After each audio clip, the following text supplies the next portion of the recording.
$1 million sounds like a number reserved for someone else. A successful entrepreneur, a Wall Street investor, a tech founder, a celebrity, someone with extraordinary income. For most people, becoming a millionaire feels distant, almost mathematical fiction. After all, when you're paying rent, buying groceries, managing bills, and trying to save what little remains, a seven-figure portfolio can seem impossibly far away. But here's the strange thing. Every year, thousands of ordinary people quietly cross the million-dollar mark. Teachers, engineers, nurses, office workers, government employees, small business owners. Many never earn spectacular incomes. Many never start companies. Many never pick the next big stock. Yet somehow, they arrive at the same destination. So what do they know that everyone else doesn't? Because the answer has surprisingly little to do with intelligence and almost everything to do with understanding how wealth actually grows. Most people imagine wealth accumulation as a dramatic event, a huge promotion, a lucky investment, an inheritance, a breakthrough business idea, a life-changing opportunity.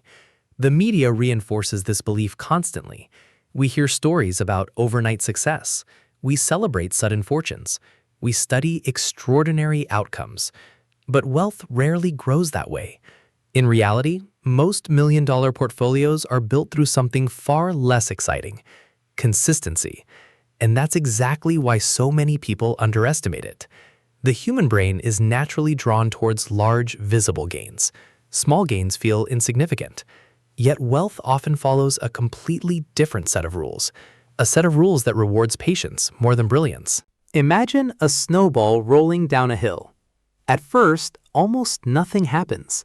The snowball is tiny. Its growth is difficult to notice. But as it continues rolling, something changes. The snowball becomes larger, and because it's larger, it collects even more snow. Its growth begins accelerating. Money behaves in a remarkably similar way. Every invested dollar can potentially generate returns. Those returns can then generate additional returns, which generate more returns. This process is called compounding. And while it sounds simple, compounding creates one of the most powerful forces in finance. The challenge is that compounding rewards time more than effort, and time is something people constantly underestimate. Consider two people.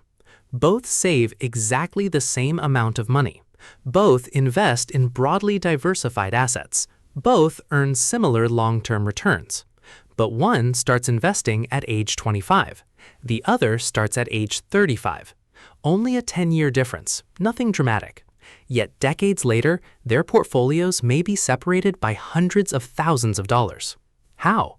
Because compounding isn't linear, it accelerates. The early years often appear unimportant. The later years often appear magical. But the magic was actually happening the entire time. Most people simply couldn't see it. This is where many people accidentally sabotage their own wealth, not through bad investments, not through financial disasters, but through delay. They tell themselves they'll start later, after the promotion, after buying the house, after paying off something else, after life becomes less expensive. Unfortunately, life rarely becomes less expensive. New expenses replace old expenses. New priorities replace old priorities. The perfect time never arrives, and every year spent waiting quietly reduces the amount of time compounding has to work. The tragedy isn't usually investing incorrectly. The tragedy is often not investing at all. The first secret behind a million-dollar portfolio is surprisingly ordinary. Regular contributions. Not giant contributions. Regular contributions. A portfolio grows from two sources: new money and existing money generating returns. Most beginners focus entirely on returns. They search for the perfect investment, the perfect stock, the perfect strategy. But during the early years, contributions often matter more than returns because the portfolio is still small. The amount saved frequently has a greater impact than the investment performance itself, which means building wealth is often less about prediction and more about behavior. The second secret is that income matters less than most people think. Higher income certainly helps, but income alone doesn't create wealth. Savings rate does. History is filled with examples of high-income earners living paycheck to paycheck and moderate-income earners quietly accumulating substantial assets. Because wealth isn't determined solely by what enters your bank account, it's determined by what remains. A person earning $70,000 and consistently investing part of that income may ultimately build greater wealth than someone earning $200,000 who spends nearly everything. The gap between income and spending is where wealth is created, and that gap is often invisible to outsiders. Now, the story becomes much larger than investing, because building $1 million portfolio is rarely an investment challenge. It's usually a psychological challenge. Modern consumer culture constantly encourages spending. Advertisements create urgency, social media creates comparison, lifestyle inflation creates pressure. Every dollar faces competition. Spend now or invest for later. The conflict isn't between good and bad decisions, it's between present rewards and future rewards.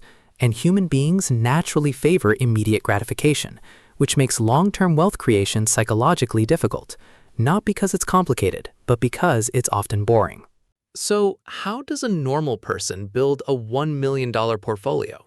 Not through secret investments, not through perfect market timing, not through extraordinary intelligence, but through a combination of simple behaviors repeated consistently over long periods of time. Spend less than you earn, invest regularly, allow compounding to work, avoid unnecessary interruptions, remain patient.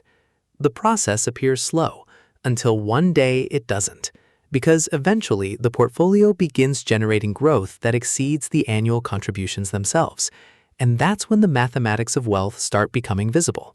The most fascinating part is that $1 million is not really the destination. It's simply a milestone, a visible marker of years of disciplined decisions. The real achievement isn't the number itself. It's becoming the type of person capable of reaching it. Because wealth is rarely built in a single moment. It's built through thousands of small decisions that nobody notices. And perhaps that's why so many millionaires appear ordinary. The extraordinary part isn't what they own. It's what they consistently did for years while nobody was watching. Final closing statement. $1 million portfolio is often portrayed as something exceptional, but history suggests a different reality.